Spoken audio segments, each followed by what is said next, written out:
Hi, I'm David Esther Sweet. Welcome to another episode on Real Woman Blueprint. Today we'll be talking about stop making excuses for your man. A violent man would always be a violent man. It only takes the grace of God for him to outgrow such characters and proper counseling. But it's based on a 50-50 thing. He can either choose to outgrow such characters or he can choose to live with such characters. But I'm yet to understand why women would tend to justify the reason why their husband or their man would tend to violate them and give justification for it.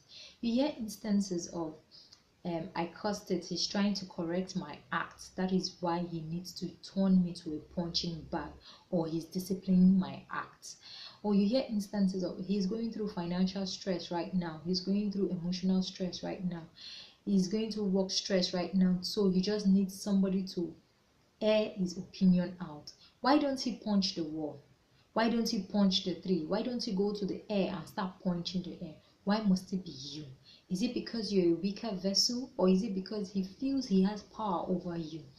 I feel it's high time for women to stand up against domestic violence. A lot of women have lost their life through this process. A lot of women have lost their unborn babies through this process. A lot of women are in their medical condition because of this domestic violence. It is high time for we to stand up and speak against it.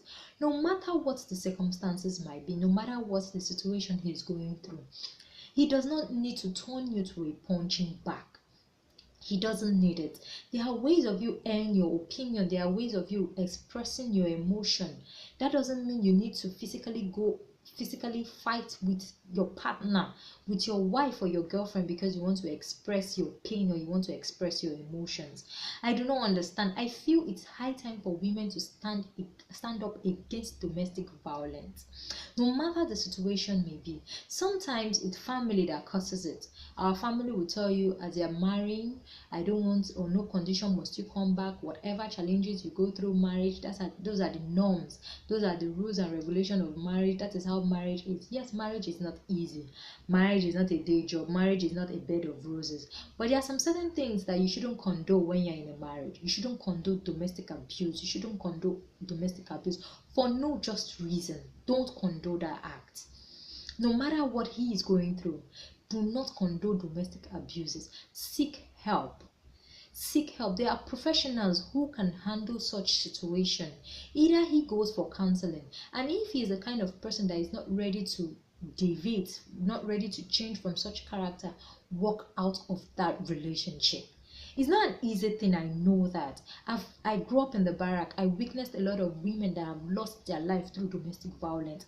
I witnessed a lot of women that have lost their unborn children through domestic violence. And I still witnessed a lot of women that walked out of the marriage and they are living just fine, okay with their kids. Your world does not revolve around a man.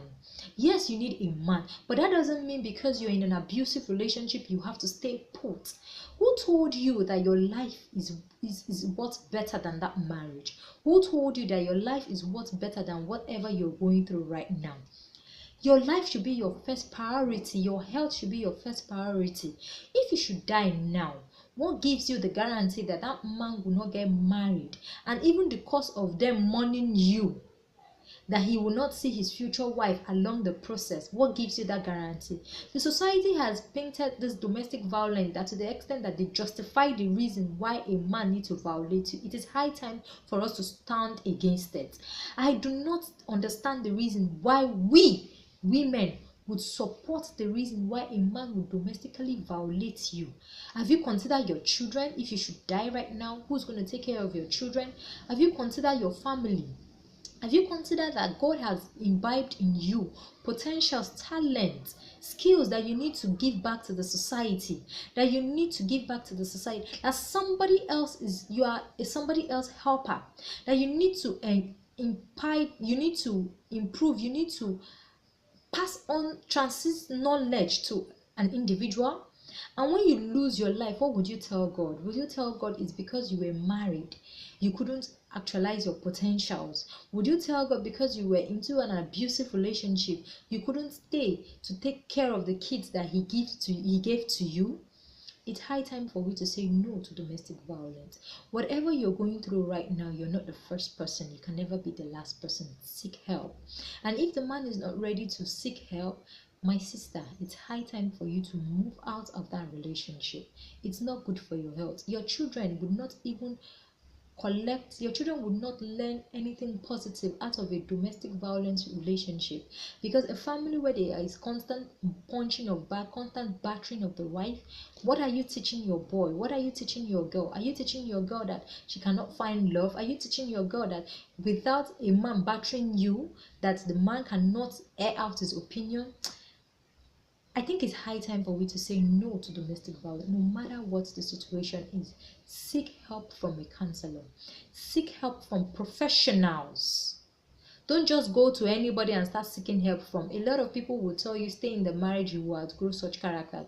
Yet he might outgrow such characters. At the same time, he might not outgrow such characters. Will you now put your life at a risk? Advice for the week: your present situation is not the end of the world. Just go back to your drawing table and repackage your plan. Until I come your way next week, Friday, I'm David Esther Sweet, and you're on Real Woman Blueprint. Bye bye.